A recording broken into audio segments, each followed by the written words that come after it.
Assalamualaikum warahmatullahi wabarakatuh. Bismillahirrahmanirrahim. Alhamdulillahi rabbil alamin. Allahumma salli wa sallim wa barik ala sayyidina Muhammad wa ala alihi wa sahbihi wa man tabi'ahum bi ihsanin ila yaumiddin. Amma ba'du. Hadirin hadirat jamaah salat maghrib Masjid Agung Jawa Tengah yang dimuliakan Allah Subhanahu wa taala. Pemirsa MAJ TV, pendengar setia Radio Dais dan Radio Gaul FM. Alhamdulillah kembali kita bersyukur kehadirat Allah Subhanahu wa taala atas limpahan taufik dan hidayahnya, nikmat yang Allah berikan sehingga kita pada kesempatan kali ini bisa bersama-sama duduk di masjid dalam rangka mendekatkan diri kepada Allah Subhanahu wa taala. Hadirin jamaah yang dimuliakan Allah, insyaallah sebentar lagi kita akan mengikuti kajian kitab Riyadhus Shalihin, kitab hadis bersama guru kita Habib Ja'far Al-Musawwar. Untuk itu nanti bila mana ada pertanyaan seputar tema yang beliau sampaikan ataupun juga di luar tema, bisa langsung bertanya kepada beliau, dan bagi para pendengar yang ada di rumah maupun dalam perjalanan bisa melalui chatting WhatsApp 081225735157. Mudah-mudahan dengan hadirnya kita di majelis ini Allah Subhanahu wa taala memberikan kita semua ilmu yang bermanfaat. Amin ya rabbal alamin. Ala hadhihi niyyah wa likulli niyatin salihah wa ila hadratin Nabi Muhammad sallallahu alaihi wasallam. Al-Fatihah. A'udzu billahi minasy syaithanir rajim. Bismillahirrahmanirrahim. Alhamdulillahirabbil alamin. Iyyaka na'budu wa iyyaka nasta'in. Ihdinas siratal mustaqim. Siratal ladzina an'amta 'alaihim ghairil maghdubi 'alaihim waladdallin. Selanjutnya kita ikuti kajian kitab hadis bersama guru kita Habib Ja'far Al-Musawwar. Kepada beliau kami persilakan.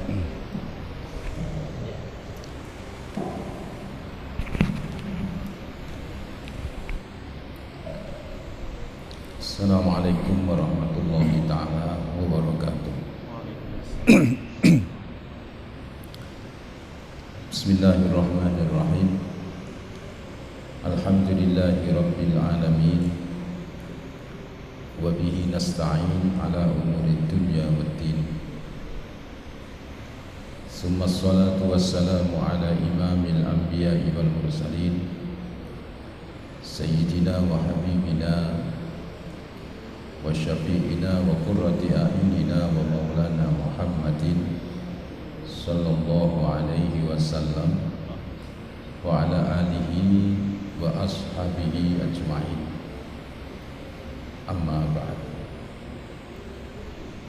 Bapak dan Ibu hadirin hadirat yang saya hormati, serta para pemirsa MAJ TV dan juga para pendengar Radio Dais serta para pendengar Radio Gaul dimanapun berada, rahimahumullah. Syukur alhamdulillah kita panjatkan kehadiran Allah Subhanahu wa taala yang malam ini mempertemukan kita di ruang sholat utama Masjid Agung Jawa Tengah yang kita cintai ini. Kita dipertemukan di tempat yang baik, dalam keadaan yang baik, dan insya Allah dicatat sebagai amal-amal yang baik. Amin ya rabbal alamin.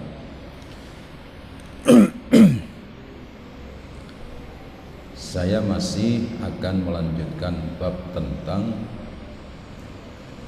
wajib mentaati penguasa dan haram mentaatinya dalam hal yang maksiat. Jadi kita ini diajarkan untuk selalu patuh kepada pemimpin, karena seorang pemimpin tentunya bukan orang biasa, artinya orang yang memang punya kapasitas untuk menjadi pemimpin.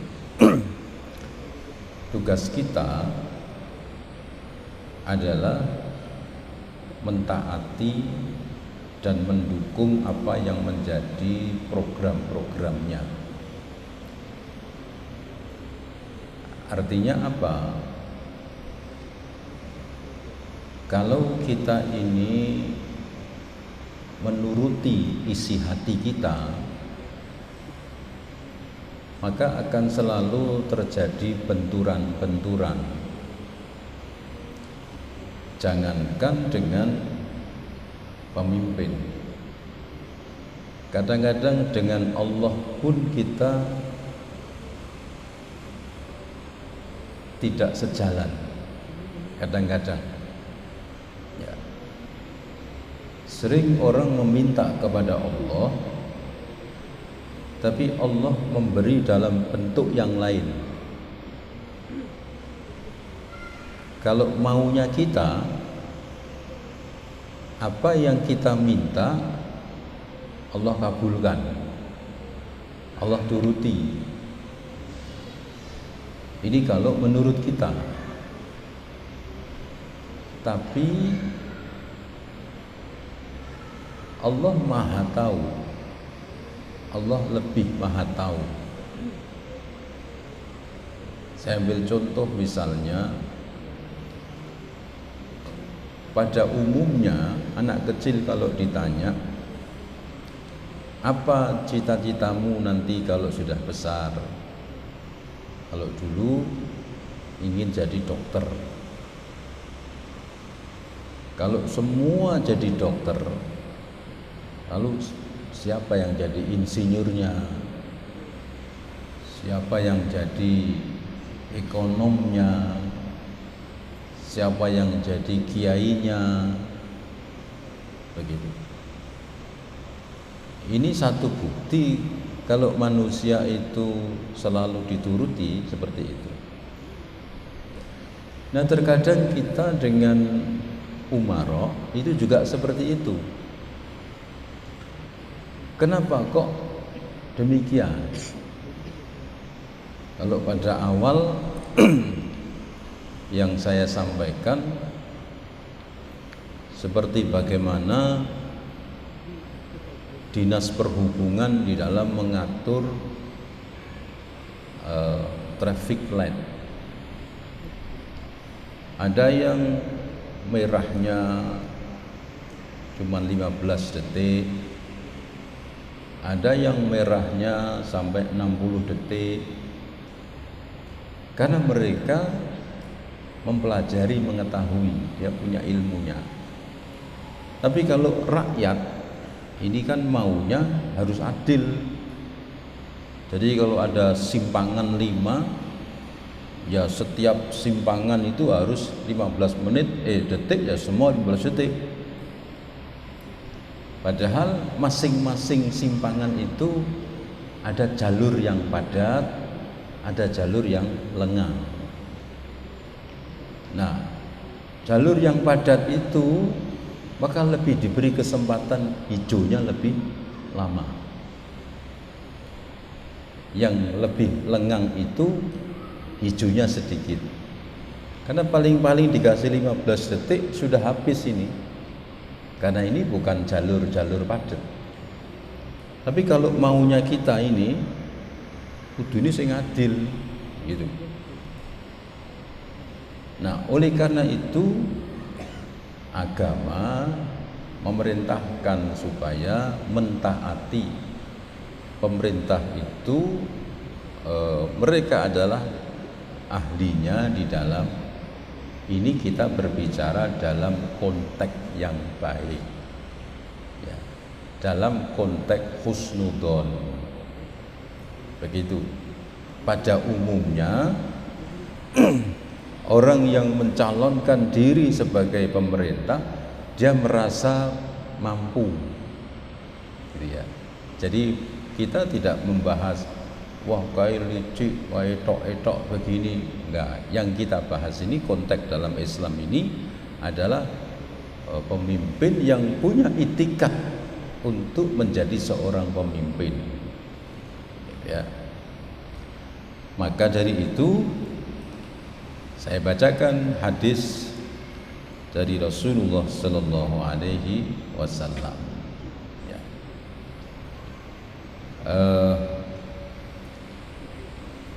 Wa an Abi Hurairah radhiyallahu an qala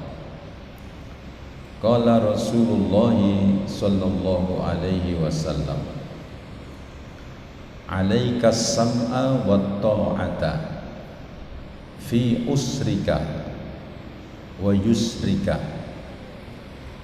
wa man syatika wa makrahika wa asaratin alaika.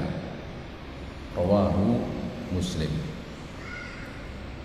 Dari sahabat Abu Hurairah radhiyallahu an berkata,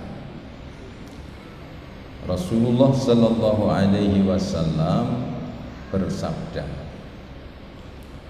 kamu harus selalu mendengar dan mentaati,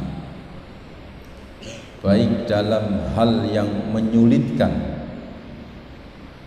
memudahkan, menyenangkan dan menjemukan kamu, serta walaupun ia tidak memperdulikan kamu. Hadis riwayat Imam Muslim. Jadi orang itu kan pada mulanya harus mengedepankan husnudzon pada awalnya, ya. Dan husnudzon itu tidak boleh terus menerus, ya. Husnudzon tidak boleh terus menerus. Misalnya kepemimpinan itu ada masanya 5 tahun. Tahun pertama kita husnudzon, wah kok belum begini, mudah-mudahan nanti program tahun kedua. Tahun kedua masih belum berubah secara signifikan, kita masih husnudzon, oh mungkin. Nah kalau sudah mulai akhir jabatan kok tidak ada prestasi sama sekali, kita tidak boleh husnudzon lagi. Oh memang dia tidak mampu, begitu.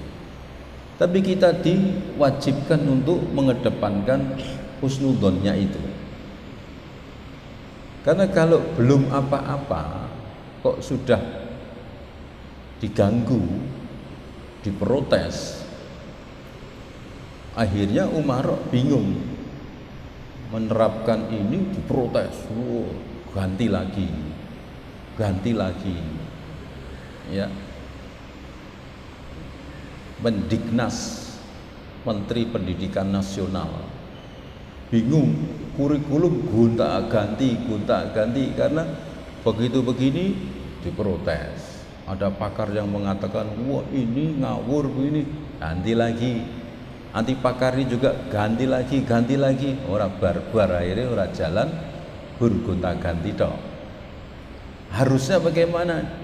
Biar jalan dulu, dilihat dulu, ya. Karena dia itu punya itikat untuk menurut idenya dia ini begini yang bagus, silahkan gitu. Nah, di sini Rasulullah Sallallahu Alaihi Wasallam mengatakan, tetaplah kamu mendengarkan dan mentaati, baik itu sesuatu yang menyulitkan kamu ataupun yang memudahkan kamu, bahkan sampai meskipun dia tidak memperdulikan kamu. Ya ini dalam konteks husnudzon, ya. Dalam konteks husnudzon itu, kalau yang paling gampang itu ada istilah subsidi silang, ya. Ada subsidi silang. Saya ambil contoh. Misalnya ini ada SD Badan Wakaf, SD Sultan Agung, SD 1, 2, 3, 4, ya. SD 1 dan 3 itu berada di Kauman. Kalau SD 2 itu berada di wilayah Dadap Sari, wilayah Semarang Utara. Sedangkan SD 4 itu berada di Kaligawe. Ini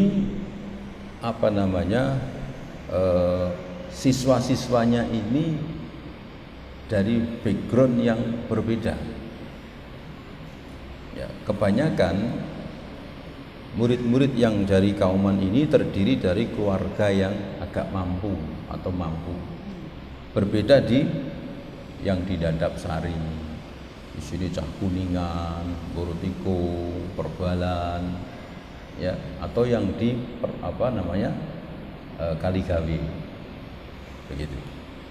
Maka penerimaan SPP ataupun uang gedung dan sebagainya itu beda. Tentunya yang lebih mahal yang di Kauman. Nah, yang orang di Kauman tidak boleh mengatakan lu kok beda kok murah. Kok gawe malah murah, lebih murah lagi. Yo ojo-ojo nggak, wong sudon kan begitu. Harusnya bagaimana? Ya sudah, kita ikuti saja. Bila perlu tanya, lu kenapa kok Kauman SPP-nya sekian kok nggak sama? Oh, ini kalau saya samakan harga sama dengan standar yang murah, nanti kita jeblok. Atau kalau kita sama ratakan mahal, yang di sini nggak ada muridnya, karena mereka nggak mau terlalu mahal. Maka di sini murah, di sini ini mahal. Nanti hasilnya ini subsidi silang untuk menutup kekurangan di SD 2 dan SD 4. Ada subsidi silang, ya. Dan kita seperti yang dikatakan oleh Nabi ini, dengarkan, taati, walaupun itu menyulitkan kamu. Ini berbicara yang enak-enak, ya, jadi rasa demo macam-macam, ya. Setiap rumah tangga, maka dia dibebani biaya penerangan jalan. Jadi penerangan jalan itu biayanya ditanggung oleh masing-masing rumah tangga, ya, pelanggan.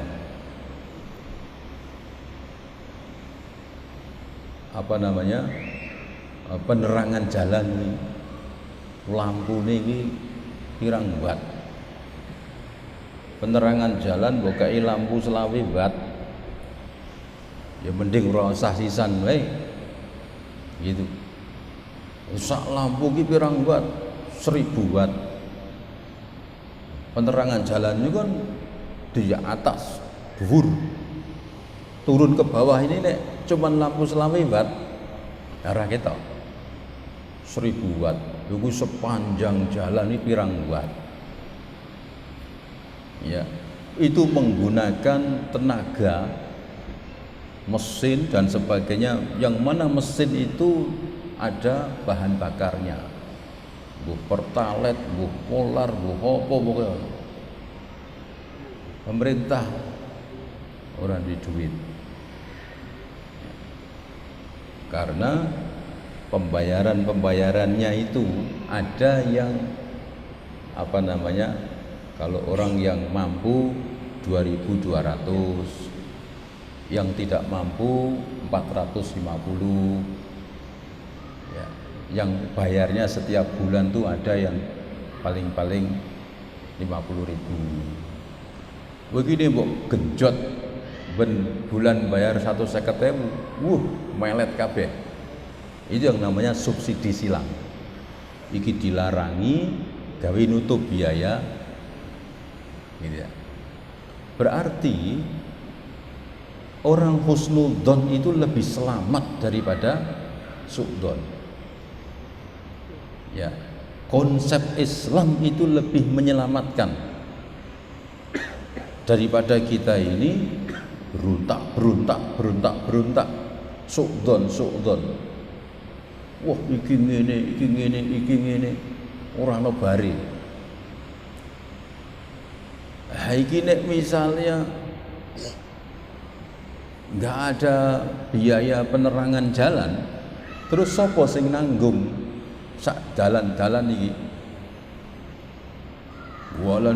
Jalan raya ini penerangannya wis sopo sing nanggung? Pemerintah entek danane. Ora usah lah mbok korupsi yo, ora usah ngono barang, wis entek wis percaya entek. Kowe ning akhirat disiksa mbek Gusti Allah ya salahmu dewi, ya. Jadi kayak gitu. Ya betul kayak begitu. Pemerintah bisa misalnya, kalau begitu semua listrik harus menggunakan 2200 watt. Nanti bayarnya setiap bulan 400.000. Hanya sing wong-wong sing perumahan itu apa jerit, ya. Maka ada subsidi piro 450 watt, ya wis. Cuman ya nek kowe jeglak aja geger, ya. Sing 450 watt ya rasa gaya masang AC, masang mesin cuci, sanyo itu dicethetke ngono jeglek. Listriknya 450, AC ini 350. Cethetke wis klewer, sanyune murup. Wih, jeglek. Jegleke meneh jeglek dol lahire. Ya, ora masang AC jeglek. Lah nopo? Soale wis dol. Kakean jeglek, MCB ini lecek. Mumet akhirnya. Jadi artinya kita ini serahkan. Jadi makmum itu ya sudah. Pak Yulil meh boco sak jus, ya wis. Memang biasanya sak jus. Meh bocone ina atau ina, ya sudah. Kita ngikut aja.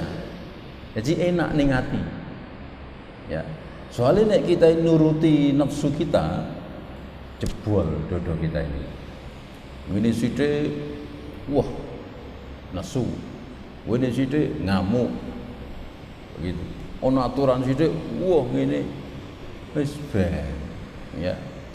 Ini kata Rasulullah, walaupun ya itu menjemukan, jenuh, we, delok aturan pemerintah, melok wae, wis lebih aman seperti itu. Yang dilarang itu adalah apabila pemerintah memerintahkan kita untuk bermaksiat. Nah, itu kita melawan. Ya. Tapi kalau kebijakan yang mangan dipajeki, ya wis kita gini wae, berarti awake dhewe iki lebih kaya daripada pemerintah. Pemerintah kan kere. Pemerintah itu kan miskin. Ngemis be rakyat tuh. Bener ora? Ngene sithik dipajeki. Oke, ora apa-apa. Mangan dipajeki, nguyuh kon bayar. Ngene sithik pokoke kabeh dipajeki kabeh. Oke, ora apa-apa kita ini. Malah kita ini jadi orang kaya. Oh no. Jadi diambil hikmahnya saja, ya. Jadi paling tidak kita bisa menyimpulkan apa yang disebut di dalam Al-Quran, wa ma arsalnaka illa rahmatan lil alamin, itu betul-betul kita menyaksikan, kita mengetahui bahwa ajaran-ajaran Islam itu rahmatan lil alamin. Jadi nek ono, kalau ada pihak-pihak ya yang menyangsikan agama, itu orang yang bodoh. Ngerti bodoh? Bodoh. Ya, ada pihak yang menghilangkan dalam kurikulum ajaran agama, dihilangkan.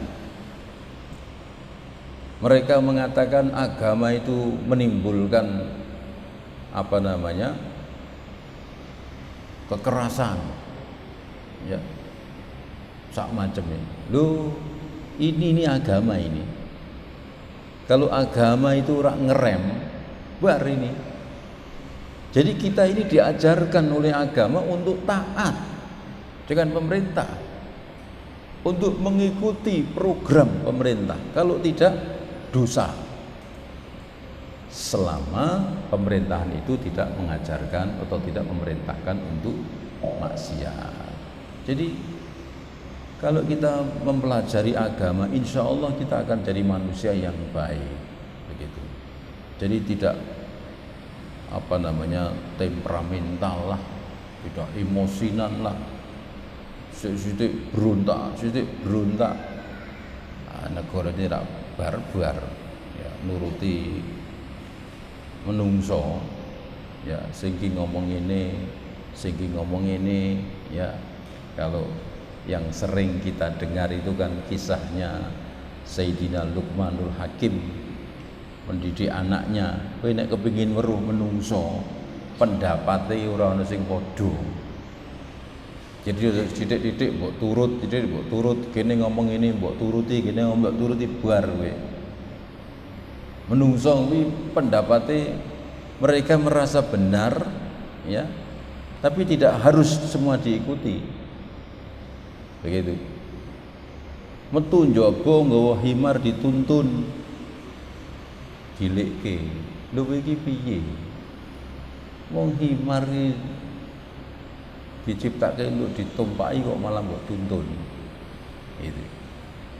Kata Luqman Hakim, lho, inang delono mulai ya ana pendapat siji. Ya wis, saiki kowe numpak, bapake tak sing nuntun. Mlaku tuk ana sing ngalok. Iki bocah iki kurang ajar iki. Ning dhuwur bapakne nuntun. Lho, salah tenang. Ya wis saiki kowe medun, bapake sing munggah. Anake sing nuntun. Ana sing ngalok meneh. Iki wong tuwa iki piye to iki? Malah anake kon mlaku dekne ning dhuwur. Ya akale ngendi? Mulai mati akal-akal kowe. Salah meneh ki nang. Ya wis kowe numpak saiki, wong loro numpak. Wah semangke diedan-edanke. Wah ora di peri kemanusiaan kuwi. Himar cilik ditumpaki wong loro. Salah meneh. Ya. Waleni dipikul wong loro. Gotong himare. Wah lha iki tambah gedeng meneh iki. Kowe nek ngrungokke pendapate menungso, kabeh mbok tamponi, kabeh mbok trima, kabeh mbok kuwi. Opyor kowe. Ya, satu pegangan dalam agama sudah jalan. Enggak usah belok-belok. Ya. Satu aturan yang kita tahu, orang yang kita ikuti itu orang yang baik, yang benar, sudah ikuti. Nah, Islam itu sudah seperti itu. Lah kok meh dilangke agama? Akan jadi rusak ini. Ya, kalau sudah tidak ada pendidikan agama, ya wes. Nanti diganti akhlak dan ini lo akhlak itu sumbernya dari mana? Yo ajaran agama. Jadi nyebut agama wes rasane koyo alergi. Ya, jaluke ora ana agama. Mau dadi komunis malahan. Nah itu Bapak Ibu dan saudara-saudara, mudah-mudahan apa yang saya sampaikan bisa difahami dan bisa bermanfaat. Seperti biasa, mungkin ada yang bertanya atau yang mungkin sudah lewat atau WA dari Ustadz Hilal, saya persilahkan untuk yang mau bertanya, monggo. Ada tak yang di sini? Hah? Ayo, maju sini.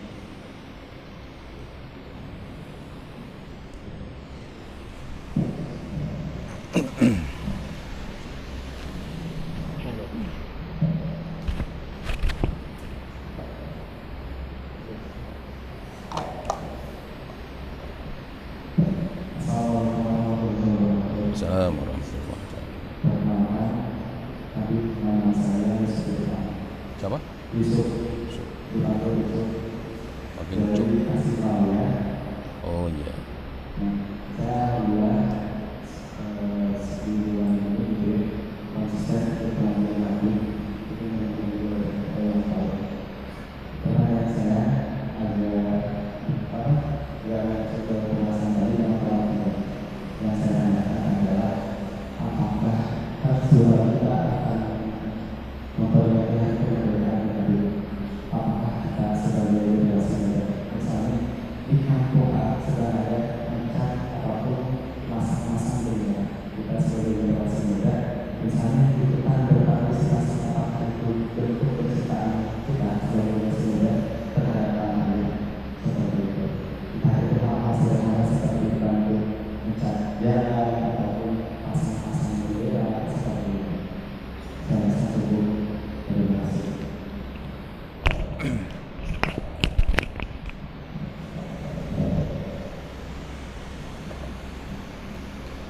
Terima kasih.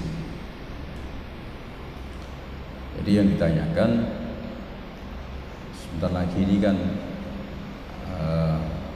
hari proklamasi ya, atau HUT, hari ulang tahun Republik Indonesia yang ke 78 atau 8 film. 78 ya. Terus yang ditanyakan, apakah kalau kita ini mengibarkan bendera, ikut mengecat jalan, itu adalah bentuk kecintaan atau bagaimana? Ya, orang cinta itu kan merasa memiliki, ya. Orang yang merasa memiliki itu pasti tidak rela kalau melihat sesuatu yang dimiliki itu tidak baik atau dirampas atau diambil orang lain. Jadi rasa cinta itu, bentuk rasa cinta diwujudkan ya dengan mengibarkan bendera merah putih. Karena bendera itu kan lambang, ya, lambang negara Indonesia itu adalah bendera merah putih. Dimanapun di pelosok dunia, kalau kita membawa bendera merah putih, oh itu orang Indonesia. Jadi ada satu lambang. Nah itu supaya kita ini mengingat kembali, karena momennya momen kemerdekaan. 17 Agustus itu kan hari diumumkannya kemerdekaan. Merdeka yang artinya bebas dari penjajahan. Nah para remaja itu bagaimana? Ya hendaknya harus tetap eksis untuk berkiprah memperingati 17 Agustus dalam bentuk yang positif. Mau lomba-lomba boleh, kita wujudkan kegembiraan kita. Ini adalah kemerdekaan, kita bersorak-sorai, kita merayakan ini dengan begini, dengan begini. Ini adalah bentuk kecintaan kita. Nah orang yang cinta itu adalah orang yang tidak rela kalau sesuatu yang dicintainya itu dinodai. Begitu. Kalau yang kita cintai itu disakiti, kalau yang kita cintai itu dirampas, itu orang yang cinta nggak suka. Nah ketika kita sudah tidak menunjukkan kecintaan kita, masang bendera sudah tidak mau, terus meramaikan acara tidak mau, bersih-bersih jalan tidak mau, kita sudah apatis seperti itu, ya sudah akhirnya Kalau ada bangsa lain atau orang lain yang ingin mencaplok, yang menghancurkan, ya akhirnya dia sudah nggak mau bergerak lagi. Apalagi seorang pemuda, ini justru yang harus didorong, karena ini adalah generasi-generasi penerus yang meramaikan, yang mewarnai negara yang kita cintai. Ya, jadi tetap harus ikut berkiprah dalam peringatan itu. Saya pikir pondok-pondok pesantren itu tidak ada yang ketinggalan. Ya, pesantren itu ya, memperingati lomba-lomba itu bal-balan bali geni. Wah, gitu. Memang yang ngono kuwi ning santri di kop barang ngono ya ora apa-apa. Mesti gembleng sih ya, bal-balan bali geni. Jadi dikuasai itu diwobong mangguli sarung, yang jelas sarungnya ora kobong ya, sarungnya kobong kan bareng. Saya kira gitu ya. Ada lagi yang mau tanya? Atau mungkin ada yang sudah lewat ya?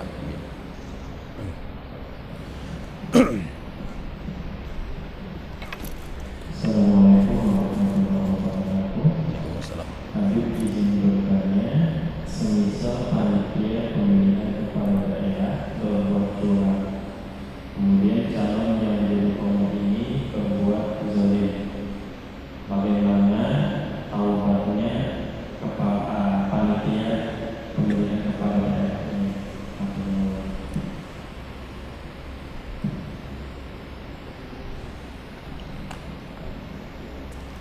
Terima kasih. Bagaimana panitia yang mengadakan satu pemilihan, ternyata yang dipilih itu pemimpin yang zalim. Lalu bagaimana cara bertaubatnya? Ya, pertama begini, panitia itu kan bertanggung jawab, atau tim sukses itu juga bertanggung jawab. Dia mesti tahu calon yang didukung, yang diusung ini bagaimana. Ini orangnya amanah apa tidak, ini orangnya ahli apa tidak. Kalau kita meyakini oh figur ini baik ya, ternyata di tengah jalan kok ternyata dia tidak baik, maka kita tidak bertanggung jawab ya, karena kita sudah, kalau bahasa fikihnya itu sudah ijtihad, sudah berusaha melihat ini bagus apa tidak. Tapi kalau panitia atau tim sukses itu sudah tahu bahwa dia ini bukan ahlinya kok dia dukung, maka dia bertanggung jawab. Bagaimana cara tobatnya dia?